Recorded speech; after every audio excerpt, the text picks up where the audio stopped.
1 Timóteo, capítulo 3 e verso 1, apenas um texto para nós embasarmos aqui. Na verdade, hoje nós estamos dando prosseguimento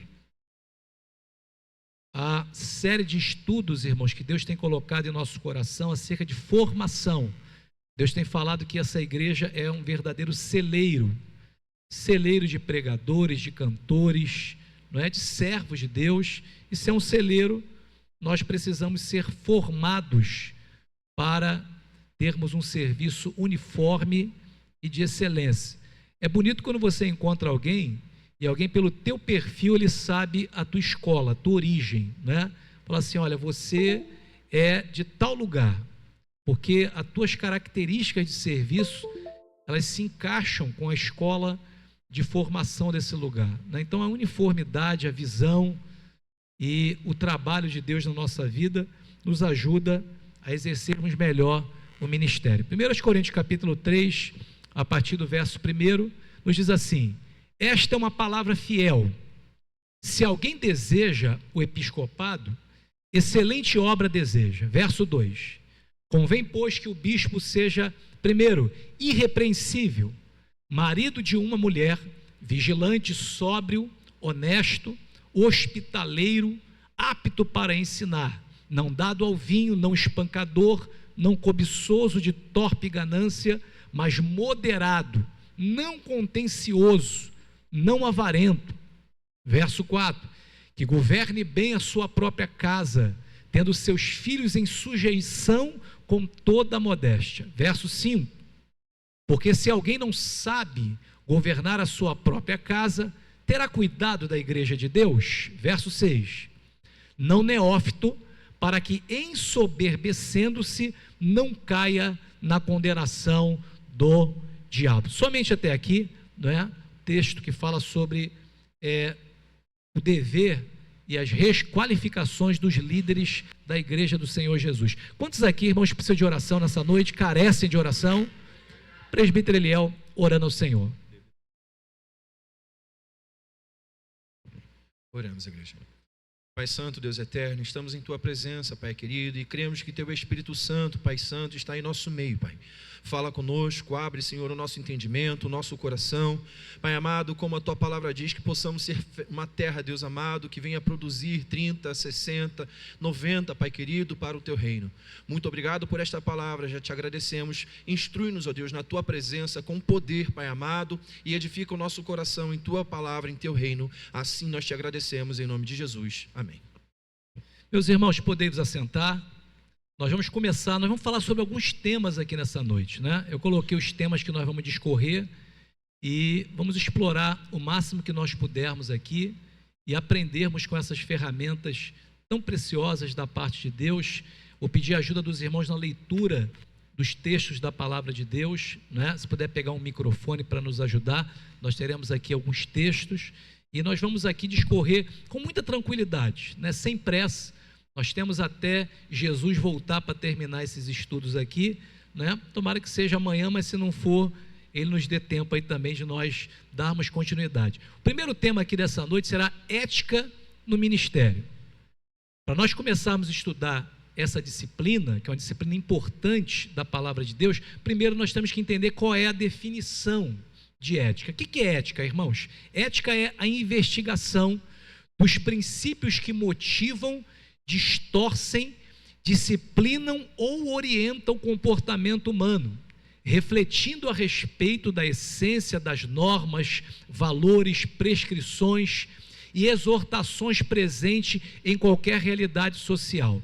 Traduzindo aqui em miúdos, a ética é aquela ciência que estuda o comportamento adequado, certo e errado, não é? De acordo com o nosso grupo social. E é claro que nós estamos aqui falando sobre ética cristã, que é adequado, não é, com relação a nós sermos cristãos. Veja que isso é muito importante, porque a ética ela norteia o comportamento adequado em cada grupo social.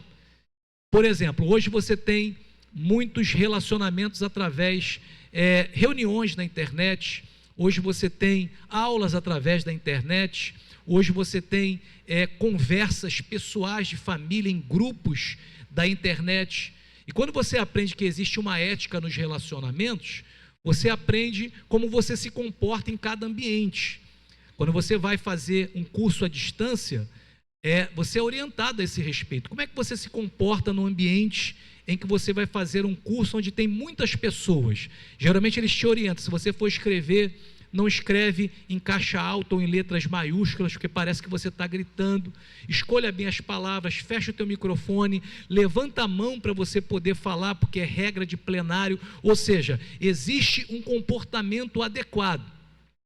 E é claro que o nosso manual aqui é a Bíblia Sagrada. Existe, irmãos, uma regra infalível de Jesus. Se nós seguirmos essa regra aqui, nós erraremos pouco ou quase nada com relação à ética e os relacionamentos humanos. Mateus capítulo 7, verso 12, está ali o versículo: tudo que vocês querem que os outros lhes façam, faça também a eles. Quando nós tratamos as pessoas como nós gostaríamos de ser tratados, nós erramos muito pouco. Nós nos comportamos adequadamente com relação ao ambiente em que nós estamos.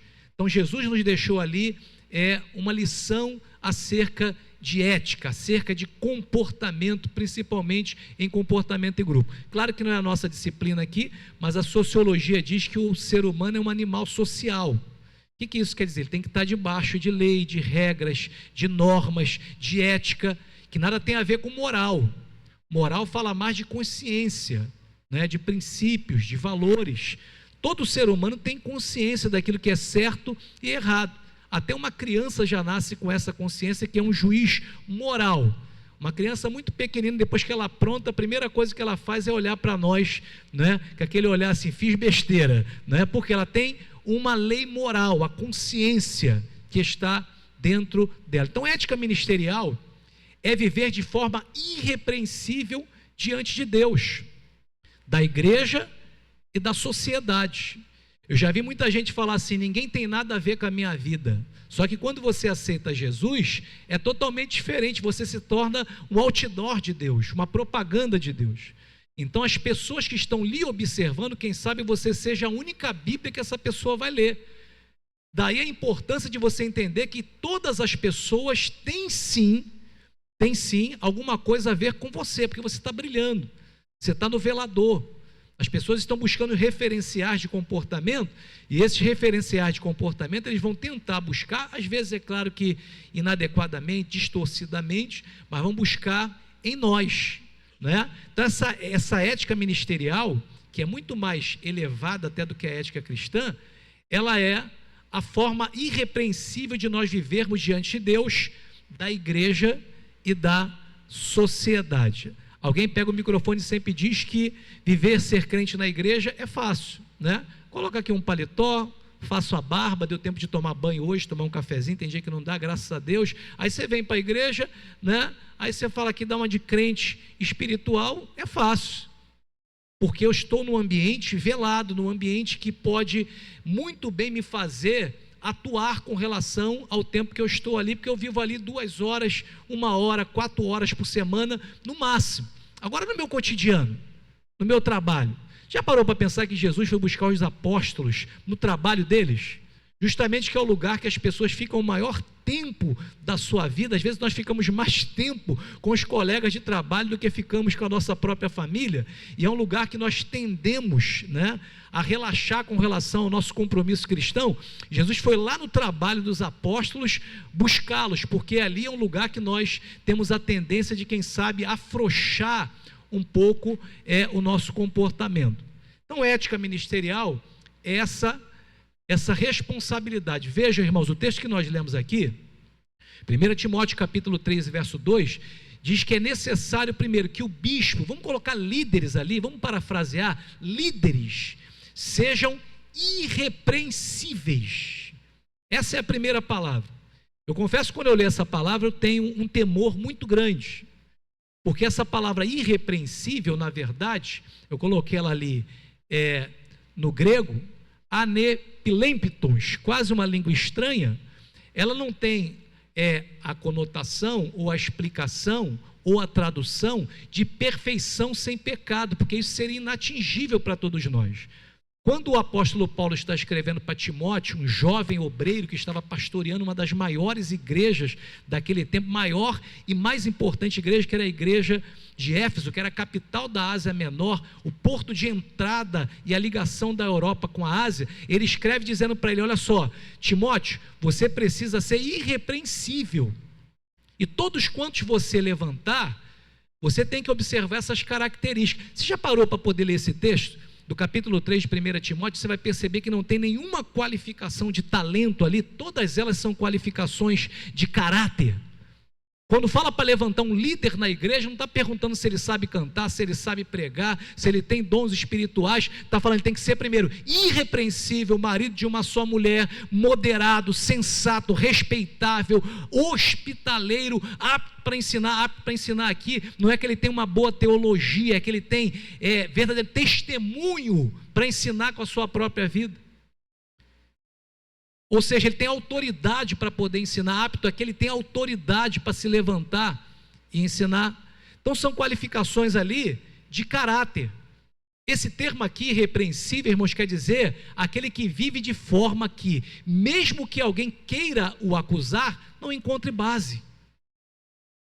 Irrepreensível aqui é aquele que tem uma vida transparente, é carta lida, sabe? Ele não atua.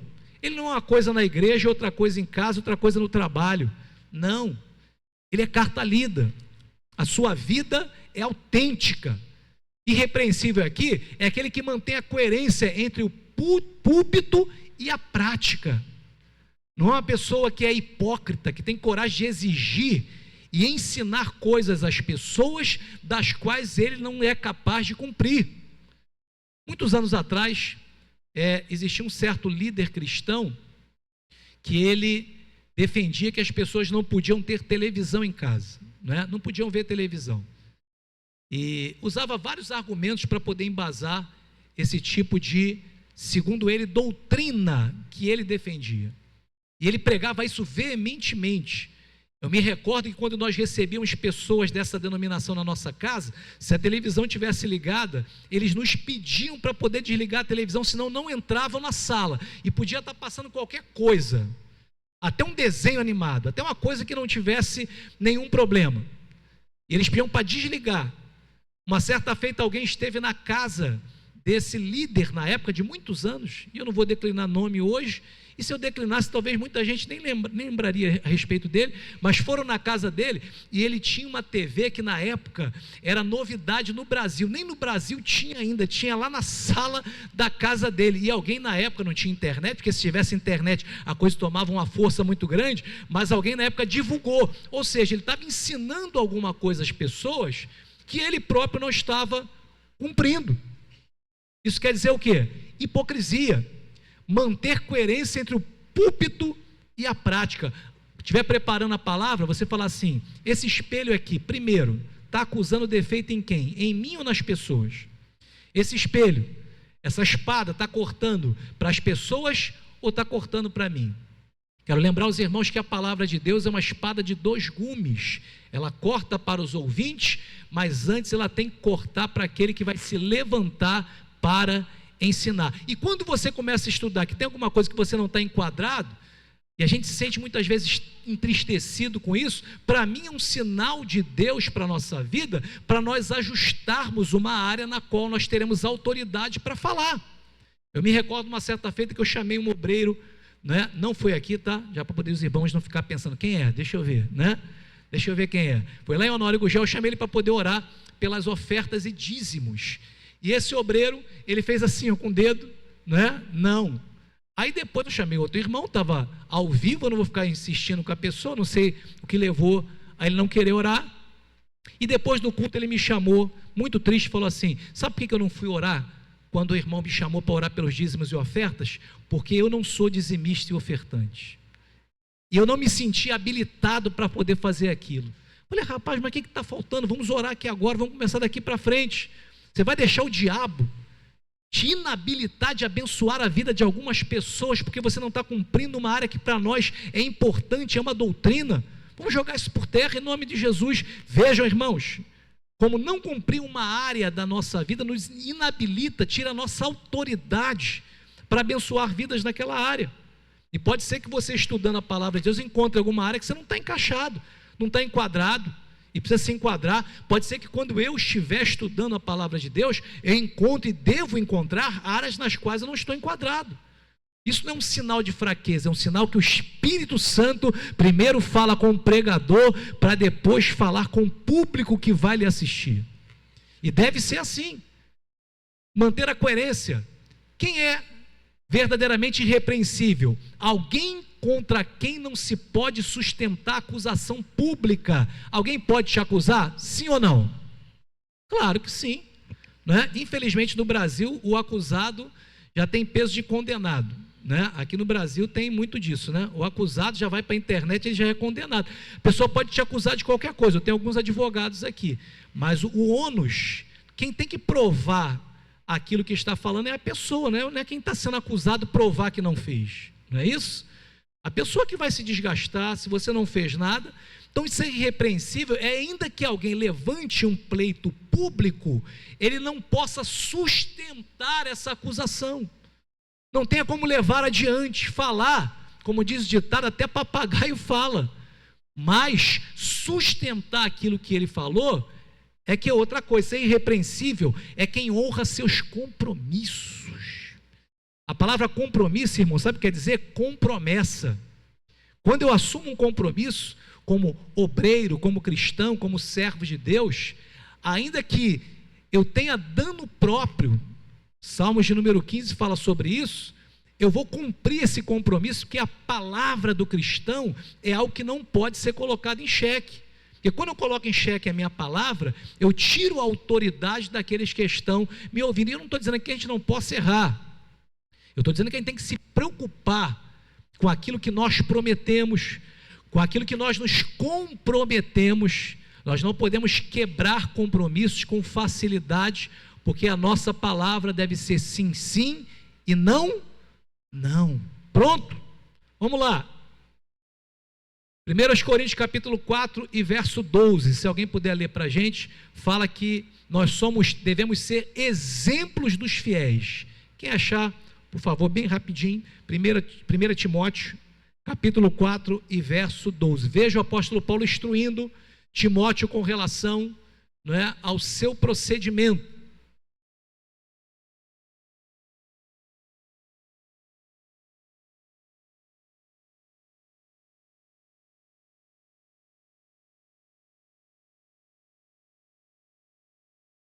Então ninguém despreze a tua mocidade, mas tu ser o exemplo, modelo.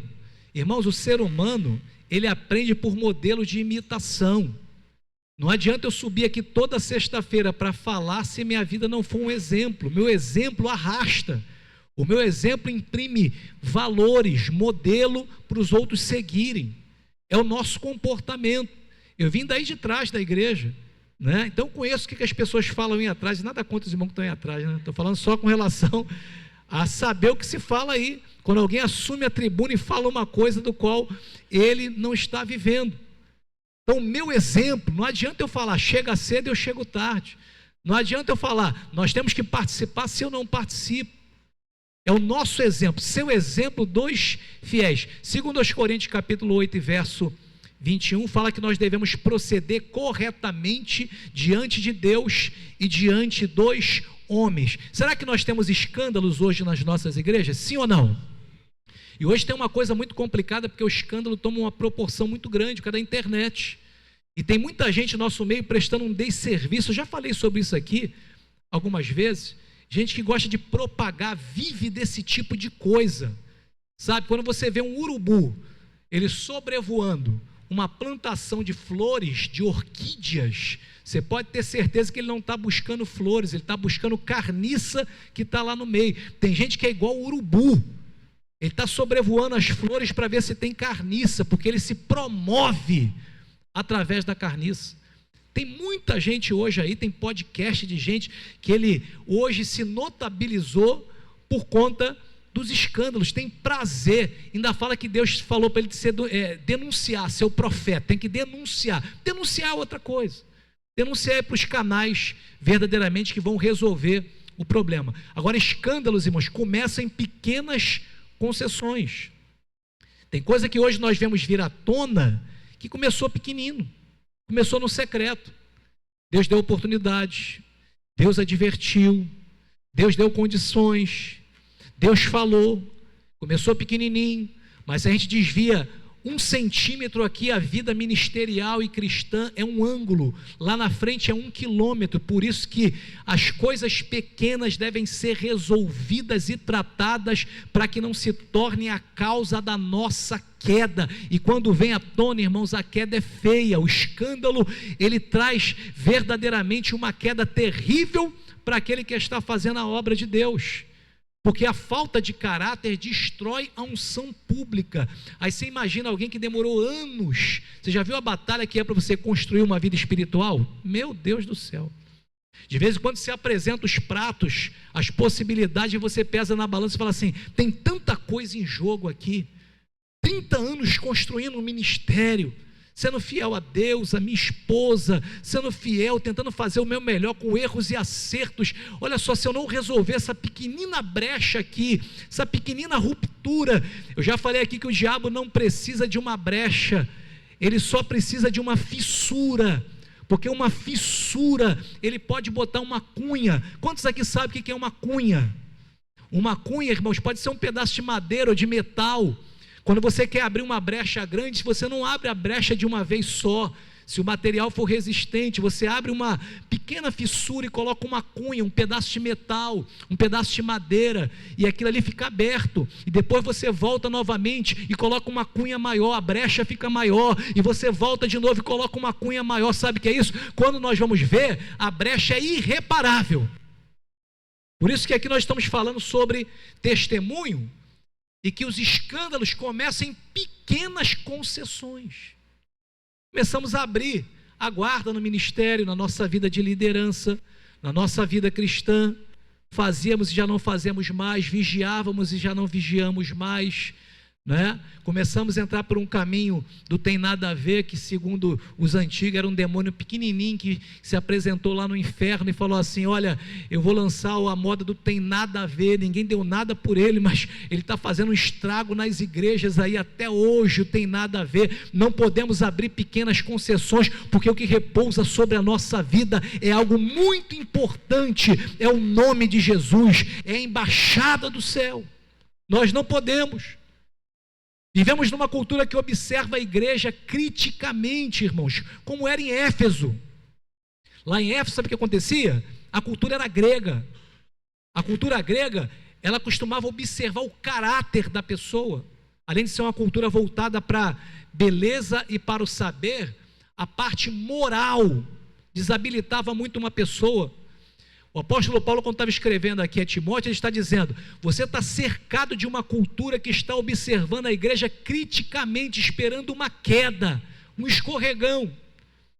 E nós temos visto escândalos ministeriais que têm uma repercussão pública imediata. Aconteceu alguma coisa agora em tempo real. Antigamente chegava para nós aqui, uma coisa que acontecia do outro lado do mundo, sei lá, meses depois. Hoje, para poder chegar, é instantâneo. É imediato, todo lugar tem um vídeo, todo lugar tem alguém com uma câmera, todo lugar nós estamos sendo vigiados de alguma maneira, o impacto é imediato e nós estamos imersos numa cultura que está querendo justificar o seu modo de vida pelas falhas da igreja. E nós temos que ter cuidado com esse tipo de coisa, porque a vida privada do líder impacta a fé pública da igreja. Pode ter certeza disso. Mal comparando aqui, às vezes nós vemos um grande jogador de futebol, uma pessoa que se destaca no meio futebolístico, né? Pelo seu talento, por aquilo que ele construiu, mas se essa pessoa tem uma vida privada que o compromete, nós temos visto pessoas hoje presas, pessoas que tinham tudo para decolar e não decolaram porque tinham envolvimento com coisas erradas na sua vida particular, não é? Olha só como é que a vida privada compromete a sua vida pública. Não tem como ter dois tipos de vida, vida eclesiástica e vida do mundo. Só tem vida, e essa vida é uma vida que é transformada pelo Espírito de Deus para nós sermos testemunhos de uma fé pública para este mundo. Temos que ter cuidado com a parte pública. Alguém falou comigo, pastor, mas será que é possível a pessoa conviver bem com a sua reputação e com a sua consciência? Falei, nem sempre, é bom nós tentarmos, mas nem sempre nós vamos conseguir ter esse tipo de coisa, nem sempre. Mas quando eu não puder ficar de paz com a minha reputação, porque a reputação é o que os outros dizem que eu sou, eu vou ficar em paz pelo menos com a minha consciência, porque a minha consciência é quem verdadeiramente eu sou. O que os outros dizem que eu sou, eu não tenho controle. Agora, quem eu sou no íntimo, quando ninguém está vendo, isso é caráter.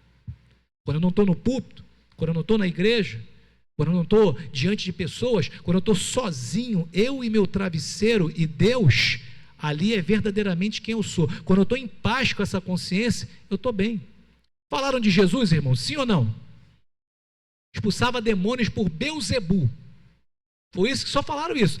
E era uma expressão de desmerecimento, tá? Porque Baal-Zebub era o senhor das moscas. Estava dizendo assim, olha, você está expulsando o demônio por uma entidade adorada pelos fenícios chamado Senhor das Moscas. Era uma expressão de desmerecimento. Falaram mal dos homens de Deus, do apóstolo Paulo? Sim ou não? Sim. Mas ambos tinham a sua consciência tranquila. O tempo, irmãos, se encarrega de trazer a verdade à tona. Às vezes nós não precisamos nos levantar, bater boca. Quem cuida do teu ministério é Deus. Só mantém a tua consciência em paz, porque quem cuida da tua reputação e da reputação daquilo pelo qual Ele chamou é Ele. Então, irmãos, deixa eu voltar aqui que eu acho que eu perdi alguma coisa. Vamos lá, nessa cultura, mais um aqui. Escândalos não começaram hoje, eu falei com os irmãos. Se você abrir a Bíblia aqui, você vai ver, desde o Antigo Testamento, os profetas se levantando para combater os líderes corruptos da história de Israel, sim ou não? Quando você lê o livro do profeta Amós, você vai ver que é uma crítica justamente política daquela época, do que estava acontecendo. Você vai ver João Batista se levantando para poder falar dos pecados de Herodes. Então os líderes corruptos sempre existiram, falsos mestres na igreja, advertências apostólicas, você vai ver nas cartas com relação aos escândalos da igreja, sempre aconteceu. Paulo estava alertando daqueles que naufragaram na fé, daqueles que tinham aparência de piedade, mas negavam o poder. O fenômeno é antigo. O problema hoje é que o alcance é cada vez maior, porque nós temos uma exposição digital intensa. Pregadores, toma cuidado com o que você fala no púlpito, eu falo para mim também. Hoje você não está falando apenas para 50 pessoas aqui, está sendo gravado ali, daqui a pouco vai ser colocado lá na live da igreja, e isso aí vai ganhar um mundo. Toma cuidado, porque tem coisa que é para ser falada aqui no nosso contexto, nós entendemos, mas quando isso toma repercussão, olha o cuidado que nós temos que ter, porque quem ouve um trecho e não entende o contexto, generaliza. O que você ouve aí fora? Todo pastor é igual. O que você ouve aí fora? Toda igreja é uma farsa. As pessoas pegam isso e generalizam. Não querer que alguém fale alguma coisa de você, nós vamos falar mais à frente, não sei se vai dar tempo de falar hoje, o obreiro e as críticas, não querer é uma utopia, fora da realidade. Mas nós temos que nos preocupar, não é? E entender que nós precisamos nos comportar de maneira que causemos um motivo de glorificação ao nome do Senhor Jesus. Vamos lá. Vida familiar do pregador. Será que o pregador ele pode apenas ser bênção na igreja? Ou ele tem que ser bênção primeiramente em casa? Pregador que eu falo aqui, eu estou falando do pregador, do cantor, do obreiro. Bênção em qualquer lugar. Bênção em qualquer lugar. Eu me lembro da história do pastor que foi visitar um irmão na casa dele. E chegando lá, talvez alguém já ouviu essa história, criança, irmãos, não tem filtro, criança não tem filtro, criança é muito verdadeira e realista, não é? E aí o filho do irmão começou a pular e olhar atrás da cabeça do pastor, né? E o pastor está aqui brincando com ele, pulava para cá, ele olhava de novo. Ele falou: rapaz, tudo bem, o que você está? Não, pastor, eu estou olhando aqui, vê se o senhor tem outra cara aqui na parte de trás. Aí ele: por quê? Porque toda vez que meu pai chega aqui, ele fala que o senhor tem duas caras. Eu estou procurando a outra cara que está aqui, né? Atrás da cabeça do senhor ali. Olha só, irmãos, vida familiar. Olha como é que é importante dentro da nossa própria casa. Quem perde a família, perde a autoridade espiritual. Vamos falar sobre isso mais à frente. Eu não estou dizendo aqui de uniformidade, não. Eu estou dizendo aqui de nós nos preocuparmos e fazer a nossa parte. O melhor que nós podemos, se alinhar segundo a palavra de Deus, porque nenhum sucesso na vida justifica o fracasso na família. Nós temos uma marca muito negativa na história, né? Tanto histórias gerais quanto a história da igreja, que grandes líderes não foram bons pais na história, porque se dedicaram apaixonadamente à causa e esqueceram do legado na sua família. Isso é muito preocupante. 1 Timóteo capítulo 3, verso 4 e 5 diz que aquele que governar, ou melhor, aquele que não governa bem a sua própria casa, não pode cuidar das coisas do Senhor. O que é governar bem? Não, lá tudo anda do meu jeito.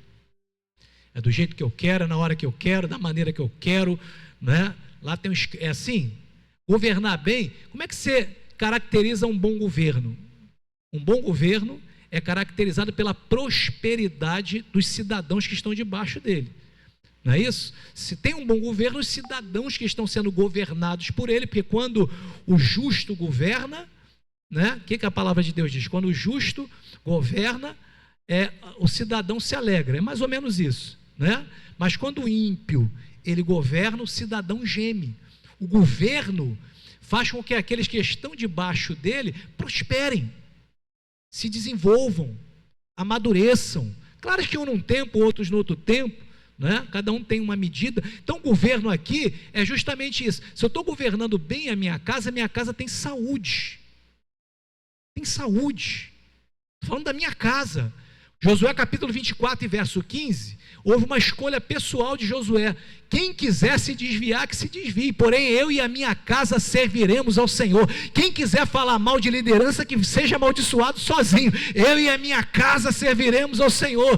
Quem quiser se revoltar, que se revolte. Eu e a minha casa serviremos ao Senhor. Que é isso? Marcar posição, não se deixar levar, priorizar o cônjuge acima do ministério.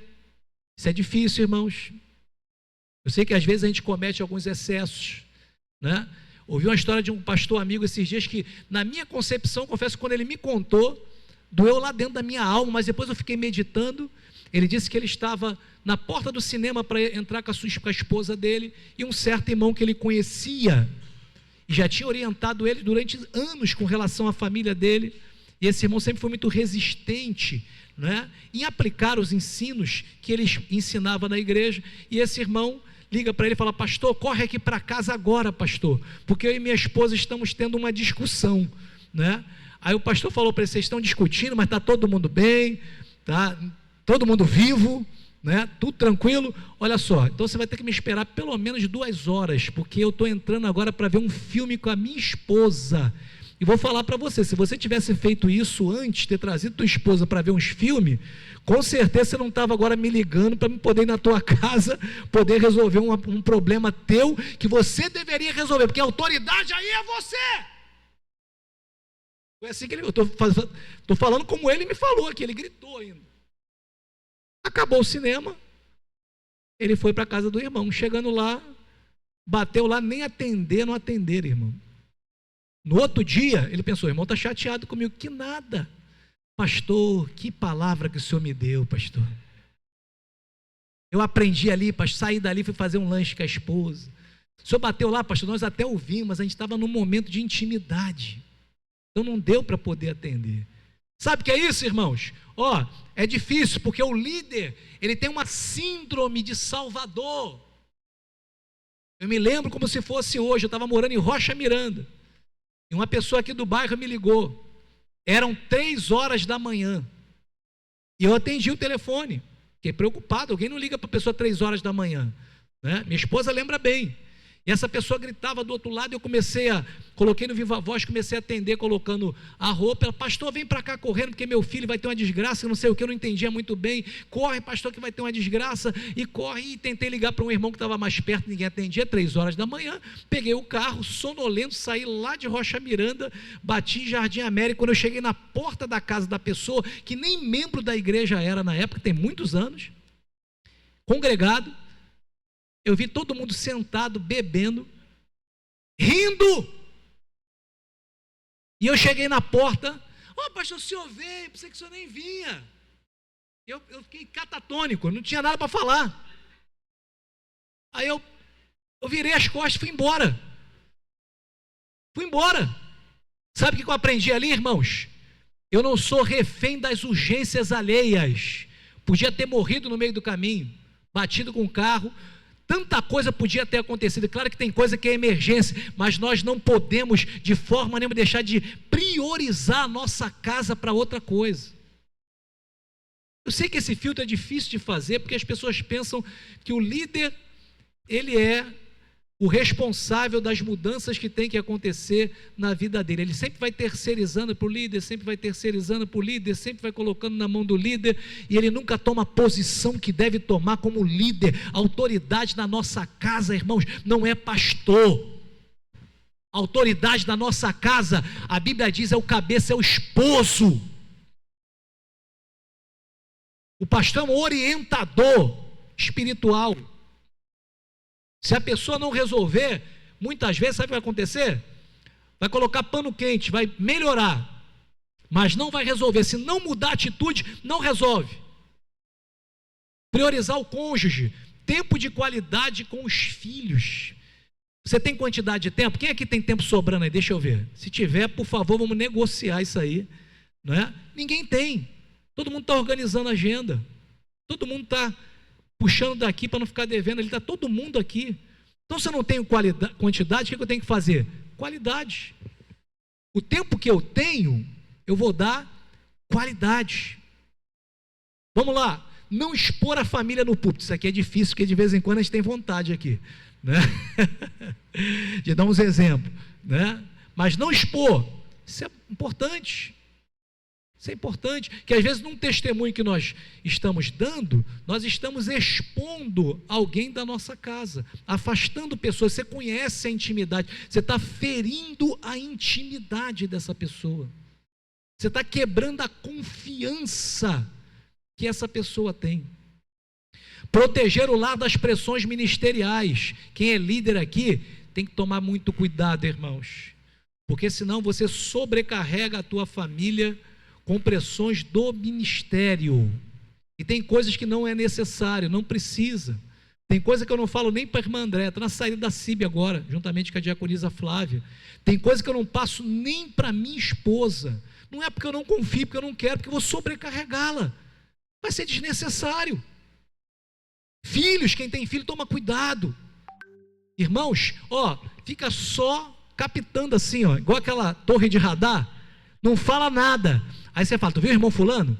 viu a irmã, viu o pastor hoje está, e o fulano, e o filho está só assim, Aí quando cresce, sabe o que acontece? Você quer trazer para dentro, mas já ouviu tanta coisa que foi falada de errado, nós temos que tomar cuidado, pressão.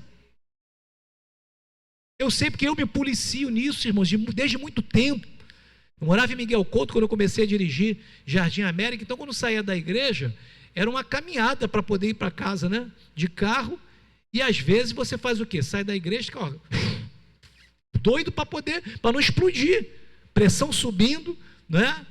E aí eu ficava tentado aí no carro, conversando com a esposa, alguma coisa que tinha acontecido no decorrer do culto, e eu percebi desde cedo sobre isso, e a Andréa sempre me policiou também, que às vezes a gente, aqueles 5 minutos de bobeira, a gente quer falar alguma coisa, né, Andréa? Né? E a gente falava assim, às vezes, quando estávamos sozinhos. Por quê? Proteger o nosso lar das pressões ministeriais. Casa não é para ficar tratando todo dia coisa de igreja. Não é. Tem irmão aqui que sabe, eu vou atender pessoas do gabinete, vai embora e fala assim, deixa eu ficar um pouco mais aqui, porque eu gosto de zerar as coisas da igreja, para quando eu chegar em casa, eu não quero tratar nada de igreja. Nada de igreja. Porque você sobrecarrega o seu lar. Eu vivi num lar, irmãos, onde tinha culto de manhã, de tarde, à noite e vigília. Teve uma época que eu fiquei com raiva de igreja por causa disso. Estou falando para os irmãos. Desde criança. Fiquei com raiva. Por quê? Não tinha minha privacidade. A casa era pequena. Todos dormiam, né, num quarto só. E aí? Se você não tem teu espaço, você vai ficando mocinho, né? Você quer ter o teu espaço e você não tem teu espaço. Culto de manhã, de tarde, à noite, gente chegando para orar, gente com problema, gente. Hoje a gente entende a necessidade que você tem. Claro, irmãos, tem que ser pesado as emergências. Tem emergência. Se você não souber filtrar esse tipo de coisa, você vai se tornar refém disso e vai acabar com o seu lar. E outra coisa, filhos de obreiros são muito atacados na igreja. Tem gente que quer que o filho do obreiro tenha o peso, a responsabilidade, a maturidade que o pai ou a mãe tem. E não é isso, é uma criança, é uma adolescente, é um jovem, não é o pai, não é a mãe. Eu já vi obreiro, irmãos, colocando peso desnecessário em crianças e adolescentes, porque o pai era pastor. Eu posso abrir aqui, né, para os irmãos da igreja, que eu fui co-pastor durante muitos anos, quantas vezes nos bastidores eu vi esse tipo de covardia e eu protegia o filho do pastor e o filho dos obreiros, porque eu vi essa covardia, uma exigência maior porque era filho do pastor, não tinha nem nome, não tinha nome, é filho do pastor, é filho do pastor, é filho do presbítero, é criança, é adolescente, é jovem. Então nós temos que protegê-los o lar das pressões ministeriais. Eu me lembro uma certa feita, o pastor Disseu, em Marechal, todo jovem por mais que seja filho de um grande homem de Deus, pode dar as suas alterações. E na época, acredito eu, não sabia, o filho dele devia estar dando algumas alterações. Eu sinto isso com muito temor. Muito temor, porque ele já dorme no Senhor e o filho dele hoje é pastor presidente. Então, assim, você está com mais temor ainda. Mas eu me lembro, irmãos, que tinha obreiros perseguindo o filho do pastor para atingi-lo. E numa reunião de obreiros, ele levantou o filho dele e falou assim: olha, quem perseguiu o meu filho vai me perseguir. Porque o mesmo tempo que ele tem de vida, ele pode ser jovem, mas é o tempo que ele tem de ministério. Ele nasceu dentro da igreja, sofreu comigo, participou de obra, ralou comigo, foi fazer visita, foi para o hospital, gemeu comigo, estava protegendo o filho dele, porque estava demais. Então nós temos que ter cuidado ali, de proteger o lar das pressões ministeriais. Por quê, irmãos? Temos que ter cuidado com a negligência espiritual, com a incoerência da vida dupla. Eu sou uma coisa na igreja e outra coisa eu sou em casa. Já viu o sepultamento de obreiro? Às vezes os filhos ficam olhando assim e falam assim, cada um que toma a palavra fala assim, esse era um grande homem de Deus. Aí o filho fica olhando assim e fala assim, deixa eu ver lá se é meu pai mesmo que está lá dentro, né? Porque não é possível, não era isso. Vida dupla, tem uma incoerência, né? Falta de presença, tem que ter presença em casa, é claro, irmãos, é claro. Nós substituímos às vezes a família pela igreja. No final da nossa história, sabe o que vai acontecer? Quem vai cuidar de você e de mim é a família. A igreja, desculpa eu falar isso para vocês, mas a igreja, quando você não estiver dando mais caldo, tchau. A família vai ficar contigo se você estiver enfermo, doente, velho, cansado, gagá, chato. Aí se você não construir vínculos familiares fortes, sabe o que pode acontecer? No final da trajetória que você precisa da família, você não tem um vínculo forte em casa. Olha só a preocupação, a falta de presença. Levar conflitos da igreja para casa, já falei sobre isso aqui. Tem que evitar, casa não é lugar disso. Conflito da igreja resolve na igreja. Eu moro muito perto da igreja, então tudo que tem para resolver, eu falo assim, irmão, me encontra lá na igreja. Né? Encontra na igreja, é a melhor coisa, que é um ambiente neutro, dá para resolver melhor as coisas, né? Vamos lá. Pais têm responsabilidade de formação, sim ou não? Claro que sim. Quando eu falo pais, pai e mãe. Provérbios 22:6, um texto muito conhecido, instrui o menino no caminho em que se deve andar, ou seja, eu estou no caminho instruindo, sendo exemplo dele. Efésios 6:4 fala criar o filho na disciplina e admoestação. Sabe o que é admoestação? Chamar a atenção com amor. Admoestação do Senhor, não é? Porém, pode acontecer como aconteceu com os filhos de Samuel. Quem pode ler para mim? 1 de Samuel capítulo 8, do verso 1 ao 3. Samuel era homem de Deus, irmão? Sim ou não? Claro que era. Olha o que aconteceu com os filhos dele. Quem pode ler para mim? E sucedeu que, tendo Samuel envelhecido, constituiu seus filhos por juízes sobre Israel. E era o nome do seu filho primogênito Joel, e o nome do seu segundo Abias. E foram juízes em Berseba. Porém, seus filhos não andaram pelos caminhos dele, antes se inclinaram à avareza e tomaram presentes e perverteram o juízo. Irmão, piedade dos pais não garante a fidelidade dos filhos. Eu tenho responsabilidade de formação, só que tem um dia que o filho pode escolher. Nós temos agora um exemplo muito recente, é da mídia, por isso que eu posso falar, né? O filho da Êxila, se não me falha a memória, né? Quem puder me corrigir, da cantora, uma mulher de Deus fiel, ele se declarou homossexual. Ele já voltou para a igreja? Olha aí, glória a Deus. É que eu vou falar no final. Ali, ó. A parábola do filho pródigo termina com um filho que volta. Deus ainda alcança quem se desviou. Por quê? O que você ensinou fica gravado, irmão. Mas não é garantia de fidelidade dos filhos. Porque alguém, de repente, aponta para o pai e fala assim, poxa, o pai está aí, mas os filhos, o filho, a filha. Não é garantia, você ensinou. E aí pode acontecer uma coisa muito terrível, que é aquilo ali que eu coloquei, ó. Culpa tóxica, né? Pode te fazer abrir concessões perigosas. Você começa a assumir a culpa pela condição do filho ou da filha. E você fez o melhor que você podia naquele tempo. Você não tem culpa. O máximo que você pode fazer é, com o amadurecimento, melhorar. Mas você não pode assumir uma culpa, porque a culpa é uma péssima conselheira.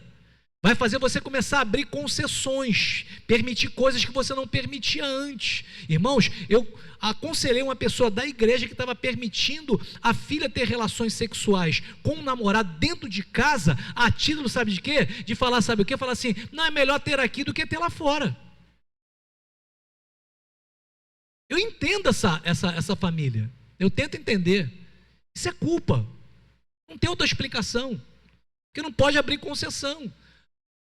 Um outro conhecido, já não é comigo esse, falou que o filho começou a fumar maconha e ele permitia o filho fumar maconha dentro de casa, que é melhor fumar dentro de casa do que fumar na rua e ser preso. Cristão, servo de Deus, sabe o que é isso? Culpa. Não é isso que vai resolver o problema, não resolve. É uma concessão. Você é o último bastião de resistência para o teu filho fazer coisas erradas. Nós somos a última fronteira de resistência para os nossos filhos cometerem coisas erradas. Quantas vezes eu, adolescente afastado, sabe por que eu não fiz coisa pior? Eu confesso que eu tinha mais medo da minha mãe do que de Deus. Já contei isso aqui. Eu tinha mais medo da minha mãe do que de Deus, porque Deus revelava a minha mãe. Eu contei aqui uma certa feita que eu estava numa festa, e quando eu olho assim ali em Honório Gugel, quem conhece ali a rua Ururaí, fechava aquela rua ali, eu lembro que eu olhei, falei, não é possível, irmão. Será que é minha mãe que está ali? Quando eu olhei, minha mãe assim, ó, aqui, ó. E eu li nos lábios dela, sabe o que ela falou? Se não vier, vou fazer você passar vergonha. Tudo que o adolescente não quer é passar vergonha. E eu fui até ela, sabe o que ela falou comigo? Eu estava na vigília agora, e sabe por que eu vim aqui? Eu vim aqui porque Deus me mandou aqui, porque Ele quer te dar um livramento de morte hoje. Me segue! Nós morávamos em Oswaldo Cruz na época. Irmãos, de Honório Gugel para Oswaldo Cruz, você vai até Rocha Miranda, era de madrugada.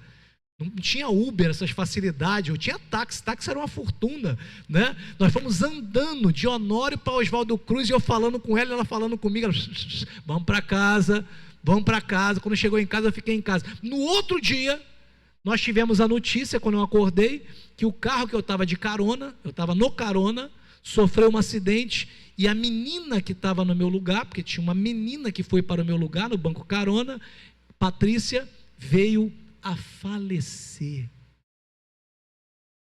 Sabe para quem era o laço? Para mim. Então eu tinha muito medo da minha mãe. Né? Quando minha mãe falava assim, ó, não vai não. Eu falava, não vou não, que vai dar problema. Então minha mãe foi aquele limitador. Irmão, isso aqui é muito importante. Nós não podemos deixar a culpa tóxica determinar as nossas decisões. Eu coloquei ali a parábola do filho pródigo, termina com um filho que volta, porque Deus ainda alcança aquele que desviou. Quantos dão glória a Deus? Basta nós ensinarmos aquilo que Deus colocou em nosso coração, sermos exemplos, procurar sermos os melhores possíveis. Deus traz. Vamos lá. Administração da agenda ministerial. Eu acho que eu vou parar por esse tema aqui hoje, né? Tem muito tempo para a gente poder tratar, deixa para a próxima sexta. É importante nós termos uma administração da agenda, sim ou não? Por quê? Ministério sem gestão vira o quê?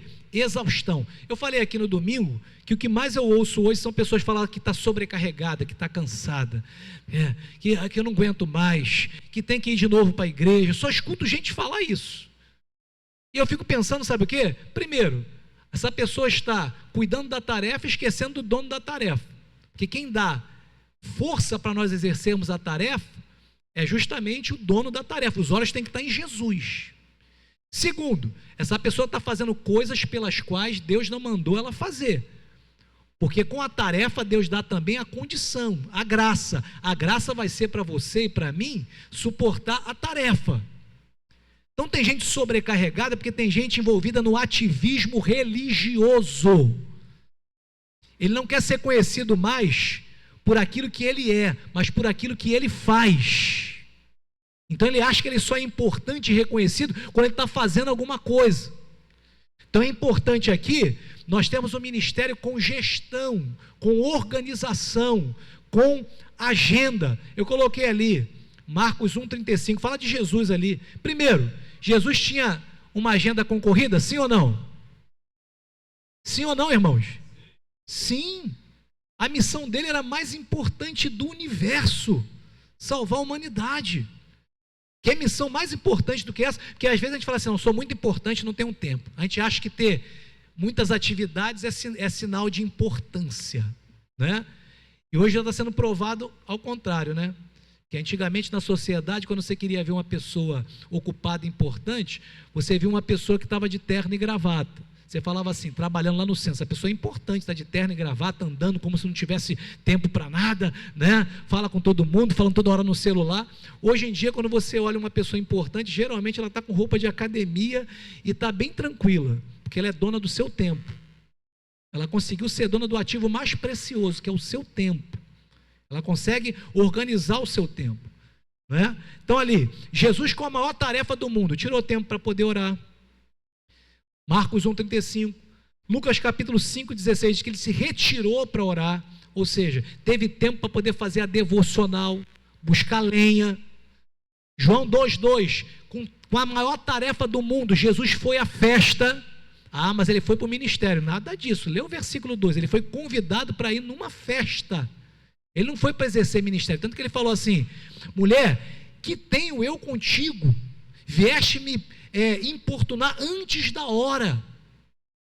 Jesus não foi lá para fazer milagre, ele foi para ir na festa, se associar. Então Jesus, com toda a tarefa dele, olha só, ele ia em festa. Irmãos, com toda a preocupação de Jesus, Jesus dormiu. Tirou uma noite, uma soneca no barco, tranquilo.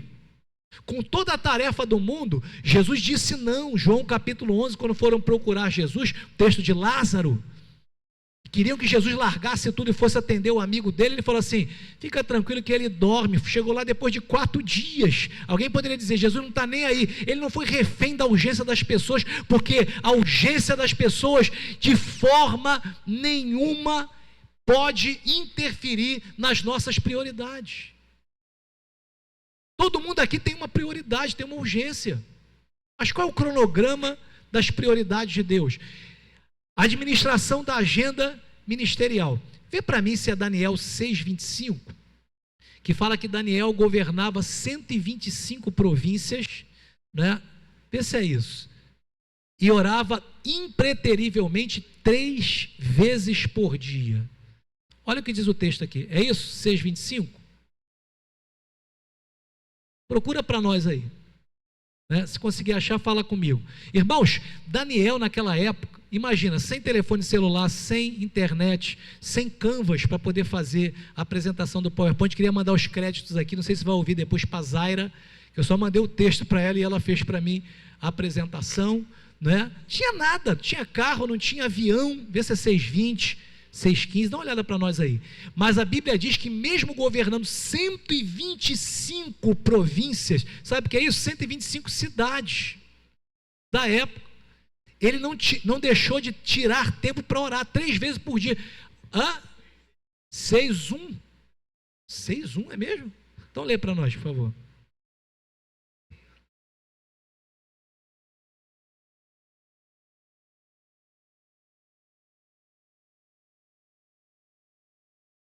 Não, não é esse texto não, é no capítulo 6, depois a gente vai achar aí, né? 125 províncias, irmão, sabe o que é isso? 6:13, o que fala aí? Lê para nós.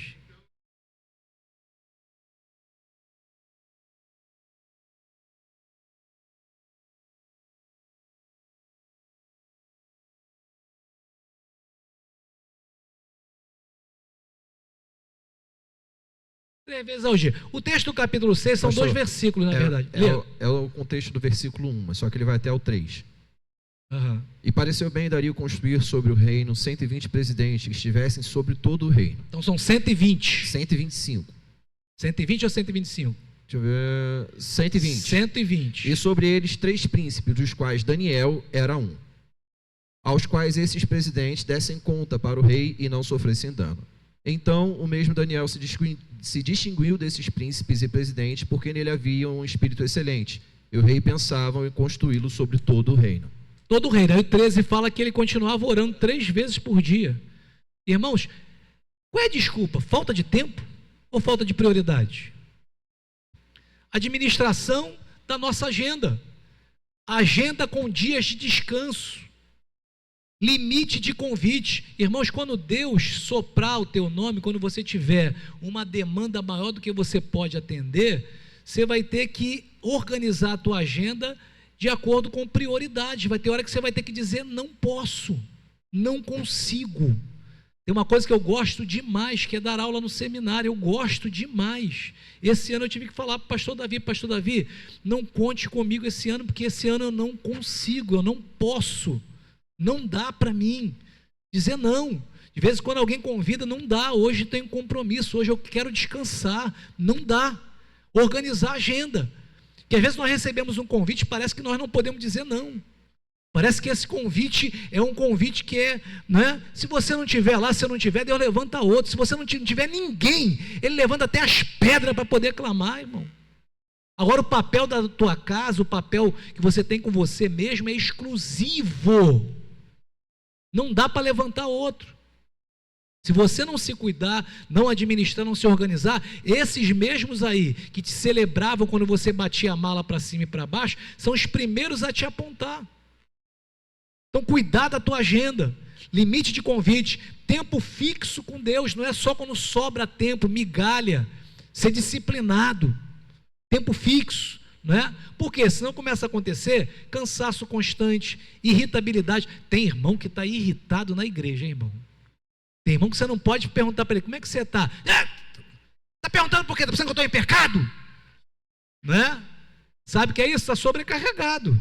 Irritabilidade, falta de prazer espiritual, está no ativismo, está ligado 24 horas por dia, que não consegue entrar num culto na igreja e se alegrar, ter prazer, se alegrar de estar na igreja.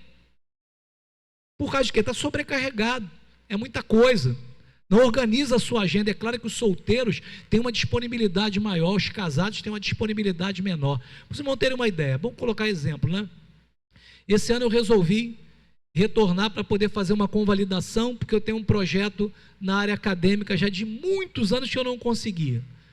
Então você tem que conciliar, e dá para fazer tudo, Eu tive que substituir meus dias à noite por manhã. Agora eu tenho que acordar com a irmã André às 5 da manhã para eu conseguir dar a minha corridinha, senão eu não consigo, uma caminhada, uma corrida, botar o corpo em movimento. E aí começa o dia, de segunda a sexta trabalho, como todo mundo aqui, todo mundo trabalha, todo mundo, né? Aí segunda, quarta e sexta, igreja, eu tirei para a igreja, segunda, quarta e sexta eu estou na igreja. Terça e quinta eu tenho que estudar e ter meu momento com Deus, eu vou estudar, vou pegar matéria, vou reaprender certas coisas, vou orar um pouquinho, vou pedir uma palavra a Deus, vou preparar um estudo, porque isso aqui não é um anjo que desce do céu e prepara, você tem que preparar, você tem que fazer a tua parte. Terça e quinta, sábado, família, quando não tem alguma coisa agendado, por exemplo, amanhã tem o evangelismo, eu quero dar uma passada lá no evangelismo, mas pela manhã eu tenho um compromisso de família. Então é assim, domingo, graças a Deus, hoje tem 2 domingos que nós conseguimos almoçar em família. Dá para fazer tudo, irmãos. É só se organizar. Você não pode acordar de manhã e falar assim: o que eu vou fazer hoje? Tem que ter a tua vida organizada, escrito. Se você fizer, você vai ver que você vai conseguir alcançar muito mais. Quem se organiza, potencializa os seus resultados. Agenda ministerial. O que está acontecendo com algumas pessoas, irmãos? Já estamos partindo para o final. Deixa eu ver aqui. Vamos lá. Burnout ministerial. Isso é um termo que eles usam hoje. Antigamente usava esse termo como estafa. Tinha outros termos que eles usavam quando a pessoa estava sobrecarregada, né? Hoje, burnout ministerial. O que é burnout? É uma expressão que a pessoa queimou de cima para baixo, né? Se gastou emocionalmente, se sobrecarregou ao extremo. É um estado de exaustão profunda causada pelo excesso, vou falar da igreja, de demandas espirituais e emocionais, somado à pressão constante por resultados e cuidados com pessoa. Já fiquei cansado só de falar. Cansa, eu sei que cansa. Você não lida aqui somente com a parte física, trabalhou na obra material, virou concreto o dia inteiro, dormiu, descansou. Na igreja não é assim. Os irmãos que estão comigo aqui sabem quantas vezes acaba o domingo aqui, que eu tenho que pregar. Irmãos, a gente entrega a alma. Quando chega no final, eu vou lá para o gabinete, não quero nem que fale comigo. Estou esgotado, entreguei minha alma. Foi tudo ali, tem que recuperar agora, tem que dormir, tem que orar, né? Tem que ficar um tempinho a sós com Deus. Por quê? Desgasta, pressão espiritual, os demônios, o reino das trevas, pressão emocional, você lida com as pessoas, você vai estar um dia numa festa e dali você vai receber a notícia, vai para um sepultamento, você vai estar num dia se alegrando com a tua família e vai ter que cuidar de uma tragédia que aconteceu e lamentavelmente é isso que acontece. Nós temos visto agora as tragédias que estão acontecendo em Minas Gerais. O pastor Moisés ia dar aula para nós esses dias, Eliel, e ele teve que cancelar a aula justamente porque ele está lá, pastor presidente de Juiz de Fora, né? Um médico neurocirurgião, e ele está lá na frente, metendo o pé na lama para poder resgatar gente que está lá, papel da igreja. Colocaram um vídeo que está lá, né? A igreja de Madureira. Olha, irmãos, entende? Você lida com isso, então isso cansa mesmo, isso cansa. E esse burnout aqui não é apenas um cansaço que você dorme e acorda bem, a tua alma fica esgotada, você fica esgotado para tudo, perde a alegria de servir, a sensação de estar vazio espiritualmente, ora, parece que a oração não passa do teto, você se sente inútil, você se sente fora de tom, fora de passo, está irritado com as pessoas da igreja, está cansado constantemente, mesmo descansando, não tem vontade de orar, de ler Bíblia, e às vezes você começa a cometer um certo cinismo espiritual, porque você continua fazendo as atividades da igreja como se nada tivesse acontecendo, porque se tem uma coisa que obreiro e líder sabe fazer bem, é disfarçar o seu momento, é disfarçar aquilo que ele está atravessando, e evidentemente eu não estou dizendo aqui que a gente tem que contar para todo mundo, mas se não parar e não tratar e não cuidar, se continuar assim, vai queimar de cima para baixo igual a vela, e vai ter uma hora que vai acabar. Tem que se organizar. Aí a gente começa a se isolar emocionalmente, não tem vínculos mais, não tem amigos, e lamentavelmente eu tenho que falar isso para você aqui, né? Líderes de igreja, pastores de igreja, nós somos pessoas solitárias, somos cercados de pessoas, mas não temos intimidade, não conseguimos compartilhar, porque se eu falar de coisas aqui, para algumas pessoas que estão aqui dentro, não vai entender muito bem, porque não passa, não teve a visão que nós tivemos, não adianta, tem que compartilhar com pessoas que vão entender. falando que é melhor ou pior, estou falando de questão de afinidade de alma. São pessoas sozinhas, existe um certo isolamento, e a gente tem essa tendência de não querer ver ninguém se deixar, até a nossa própria voz se bobear, né, nos incomoda, nem a nossa própria voz. Pensamento de desistir do ministério, eu já tive, tá? Algumas vezes, mas só dá uma noite, no outro dia eu já estou animado de novo. Agora, se isso for algo persistente, é preocupante. Quem nunca pensou em entregar a chave da igreja? Né? Muitas vezes. Eu lembro da história do pastor Disseu, que ele disse que um irmão chegou lá em Campinas, Sorocaba, para entregar a chave da igreja para ele, e ele disse que esse irmão era um dirigente de congregação, e esse irmão não aguentava mais, porque a igreja que ele pastoreava, uma pequena igreja, numa comunidade, ela tinha uma porta daquela de aço, aquela porta ondulada, né? Como é que é o nome daquela porta? Porta de aço mesmo, né? Aquela porta de levantar, né? Porta, tinha uma sanfona assim, né? E porta de aço. E ele, todo dia que ele estava fazendo o culto lá, vinham os garotos de lá de perto, porque ficava uma porta levantada e uma baixada, e o garoto pegava um pedaço de ferro e passava naquela porta, e perturbava e jogava pedra dentro da igreja. Isso começou a acontecer, ele conversou, orou e não resolveu. Ele: pastor, eu vim aqui entregar a chave da igreja, não dá mais para mim, porque está acontecendo isso lá, eu já tentei resolver, não consegui. O pastor disse, com aquele jeito dele, contou, disse assim: irmão, como é que você era quando você era adolescente? Aí ele falou assim: pastor, eu era arteiro, pastor.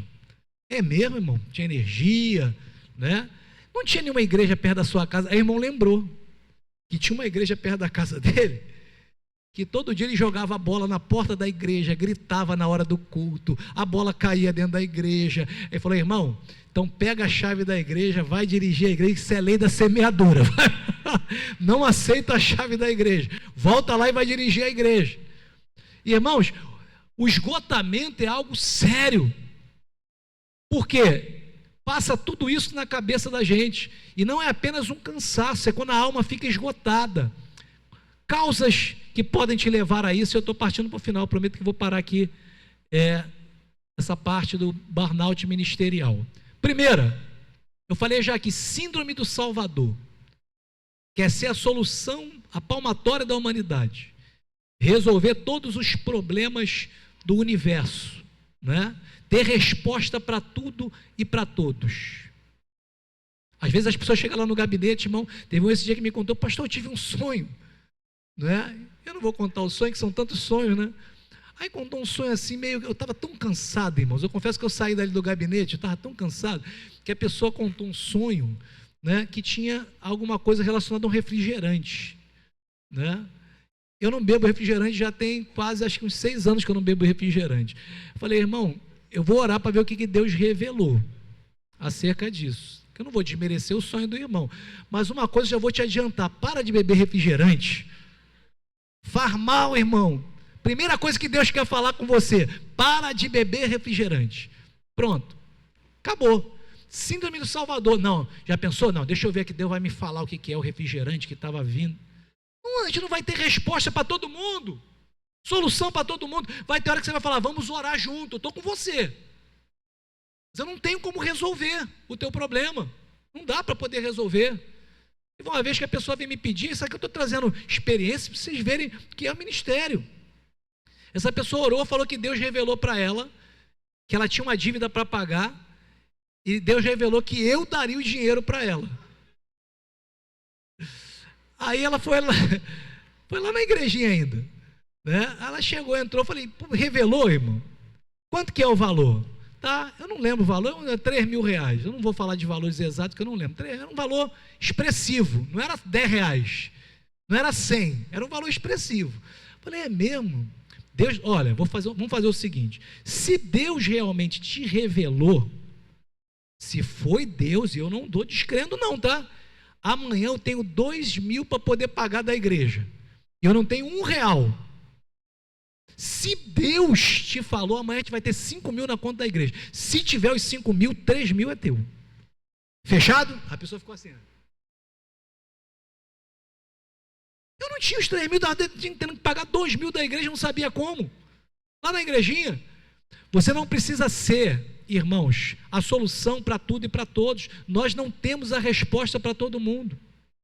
Não temos. Às vezes, a título de parecer, não é, firmes, santos, é igual aquela pessoa que você vê na igreja, culto de libertação.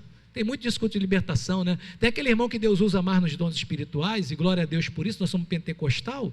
E tem aquele irmão, às vezes, que é um irmão mais, assim, vamos dizer, mais tranquilo, mais da área do ensino, né?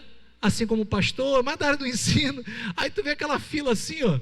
Aí o irmão da revelação, todo mundo quer o irmão da revelação, aquela filona lá. Aí o irmão da revelação começa a orar, né? Ora, aí vai entregando. Glória a Deus por isso. Aí chega algum que o irmão não fala nada, aquela pessoa ainda olha para ele e fala assim: irmão, tem nada aí para mim não? Se essa pessoa não for madura, sabe o que ele faz? Para não perder o status de vaso mor, ele entrega. Aí vai ser Deus? Será que o dom espiritual é um botãozinho que você aperta? Deixa eu ver aqui, calma aí. Pluc. Não é isso? Ele opera segundo a vontade soberana de Deus. Deus é soberano. Deus é soberano. Vamos lá, síndrome do Salvador. Achar que precisa resolver tudo sozinho.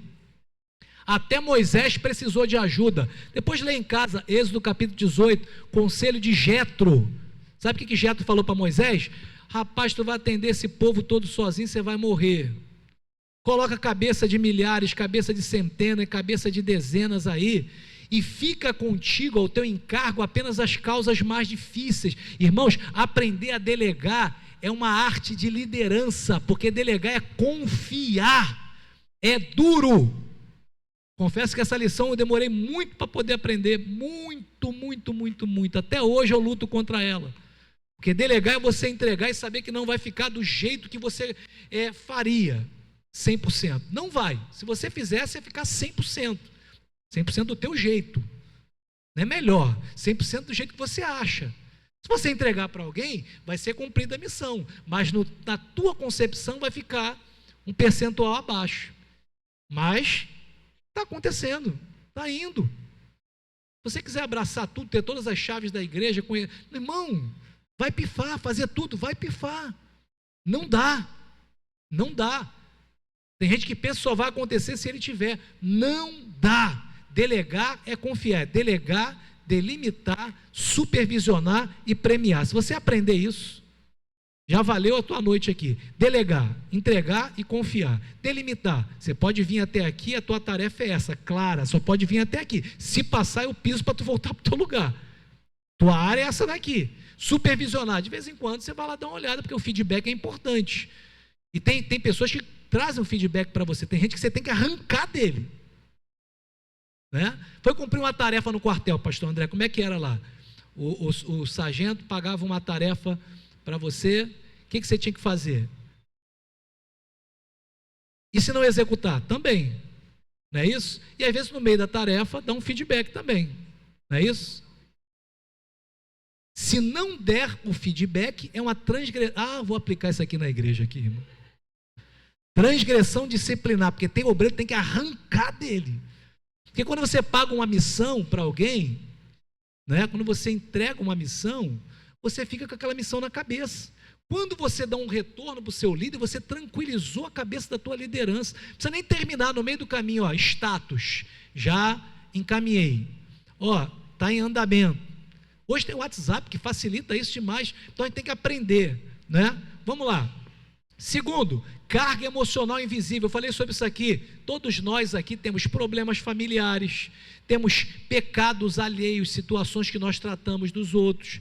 Tem luto, tem crise, tem traições, ou seja, tem uma carga que você está carregando que ninguém está vendo. Você chegou aqui hoje, né? Ninguém sabe a carga que você trouxe, a luta que você está atravessando. Terceiro, espiritualização do esgotamento. Já ouvi muito isso. Que descansar, irmão, quem descansa é o diabo, né? Deus me sustenta, irmão. Pastor, líder não pode parar, tem que continuar. Irmão, vai nessa que você não vai muito longe. Se nós quisermos ter um ministério longevo, nós temos que aprender a fazer pequenas pausas. Deus deixou o exemplo, 6 dias criativos e um dia, o Shabá, de descanso. Claro que Deus não pegou uma rede para descansar, isso aí seria uma outra matéria, né? Mas nos mostra que nós precisamos. Porque senão o homem é tão egoísta, irmãos, que ele não tiraria nenhum tempo para ele, para a família, não é isso? Para poder cultuar a Deus. Inclusive tem uma discussão hoje aí, acredito que vai começar nas casas de lei, acerca da escala 6:1, não é? A escala 6:1 está na Bíblia, tá? Mas eu não vou nem entrar nesse mérito aí, não é isso? Cada um tem uma visão, mas está lá, 6 dias trabalharás, no 7º dia descansará. O problema hoje é outra coisa, falta de remuneração adequada e outra coisa a mais. Vamos lá, então não posso espiritualizar. Está cansado? Estou cansado. Você tem direito de cansar, você não é máquina, não dá para eu poder ir, você cansa. Não, é Deus que me levanta. É claro que se não for Deus a gente nem acorda, mas você não é máquina, você cansa.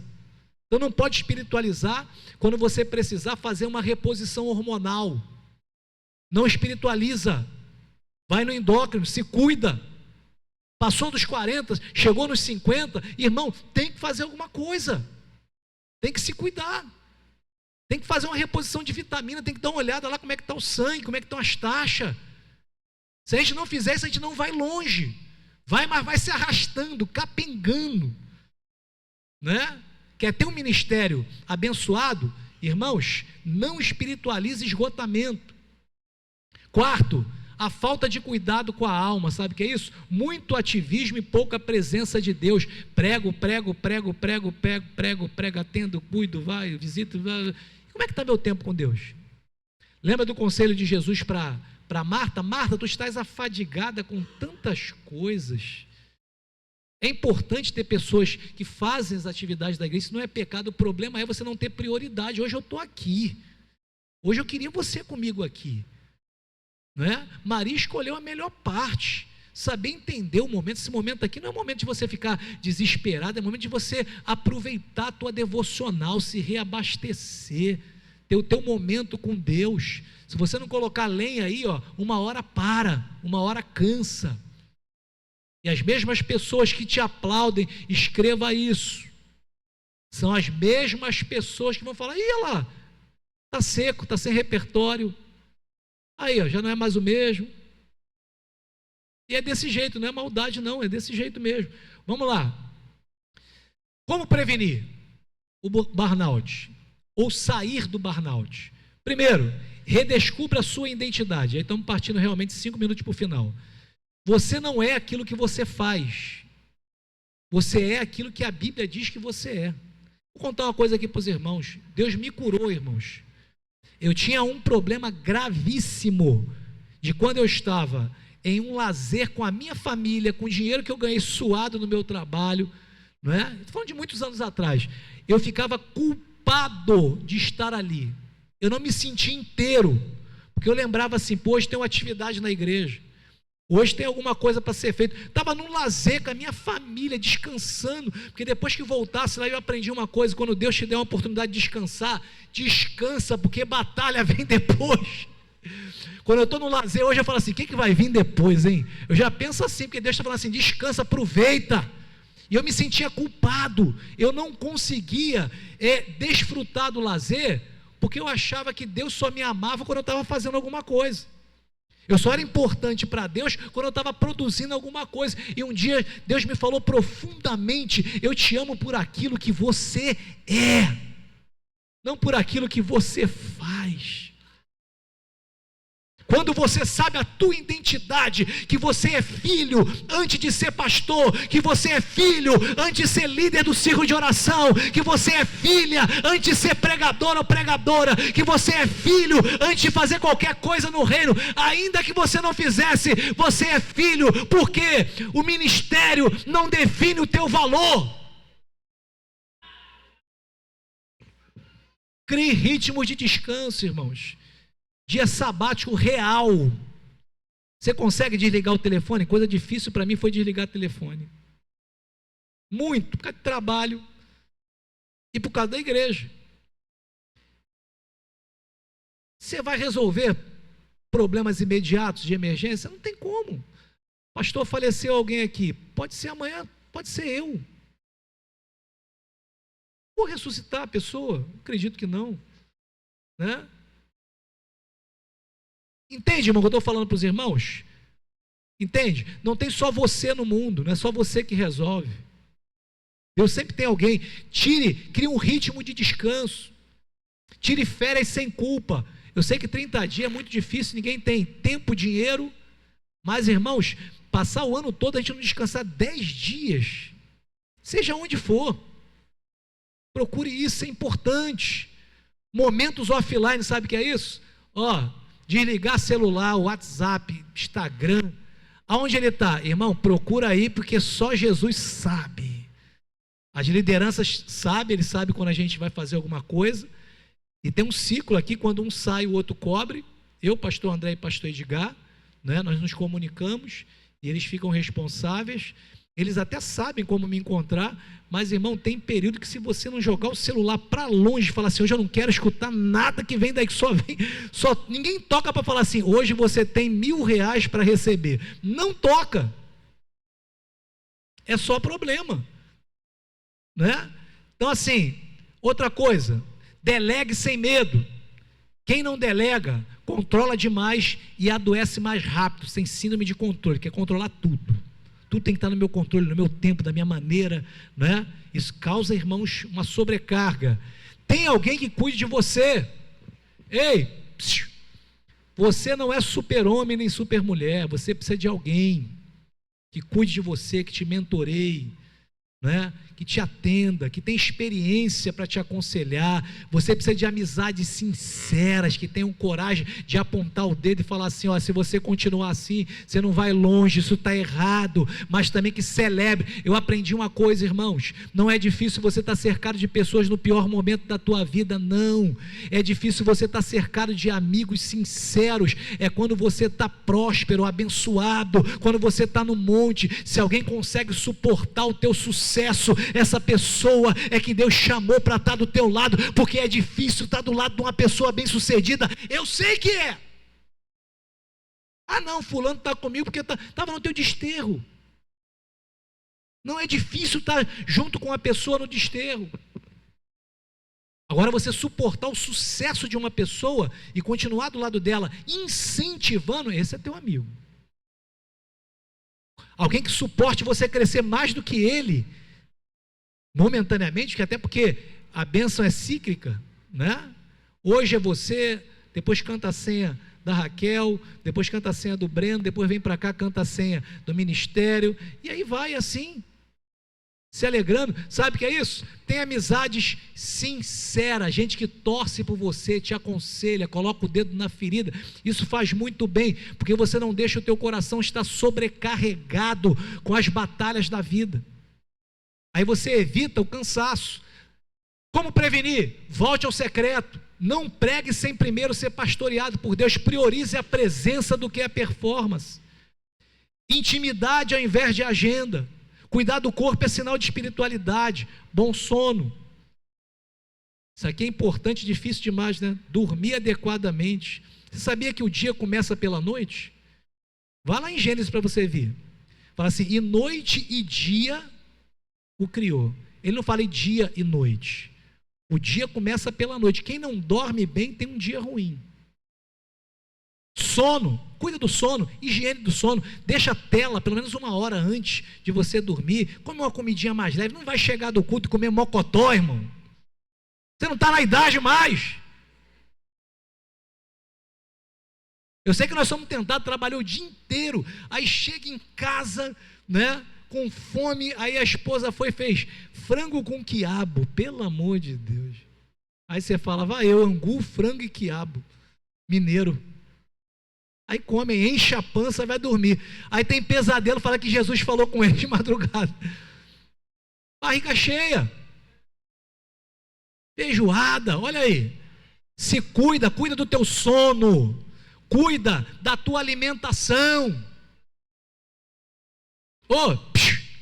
Alimentação, irmão, nós somos aquilo que comemos.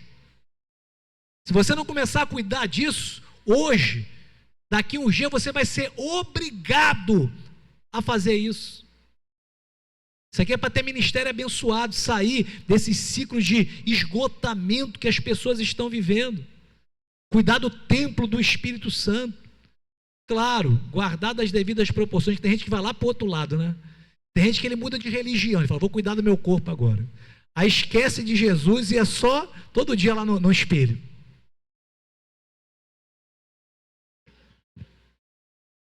Ele muda de igreja, a igreja dele agora é academia. Claro que tem que cuidar, mas não pode mudar de religião. Vamos lá. Exercício faz parte, tem que botar o corpo em movimento, fazer alguma coisa. Tem gente que quer começar assim, não, eu vou começar mês que vem, mas eu vou pagar uma academia, eu vou fazer academia 2 horas todo dia, e eu vou ter como é que é o nome? Personal trainer, assim mesmo fala, personal training, e eu vou tomar um negócio assim, assado, já me falaram que tem um ortomolecular, para eu poder ir, e ele faz um projeto inatingível, não vai começar. Começa, sabe como? Pega o teu sapato velho, hoje, começa a dar uma caminhada. O tênis, melhor dizendo, sapato não dá. O tênis. E depois, no decorrer da jornada, você vai melhorando. Não é isso? Aí compra uma creatina, é isso? O pessoal compra lá? Tá? Tudo com orientação médica. Mas não pode ser de uma vez. Volte ao secreto, cuide do corpo. O corpo é templo. E eu termino ali dizendo, vinde a mim todos cansados e sobrecarregados. Esse convite aqui, irmãos, não é para os fracos. Jesus não está falando para quem está lá fora, não. Está falando para os religiosos da época, o peso da religião. Ele está dizendo que o fardo dele é suave, o fardo dele é leve, ele é manso e humilde de coração, e se o fardo dele é suave, se o fardo dele é leve, ele não traz burnout para ninguém. Se tem alguém esgotado, é porque não está colocando em prática o que a Bíblia nos ensina, e eu sei que é difícil, existe uma diferença, quando o texto sagrado fala a esse respeito. Jesus está falando aí de um fardo que é suave e de um fardo que é leve. A capacidade de suportar fardos maiores do que nós poderíamos carregar sozinhos, sabendo dar os passos que Jesus determinou para nós. Por quê? Para os que serviram demais sem descansar. Que Deus abençoe a vida dos irmãos, que Deus abençoe a nossa vida, que nós possamos colocar em prática pelo menos um pouquinho, que tenhamos um ministério longo, próspero e abençoado por muitos e muitos e muitos anos para a glória de Deus. Você pode ficar de pé nessa noite?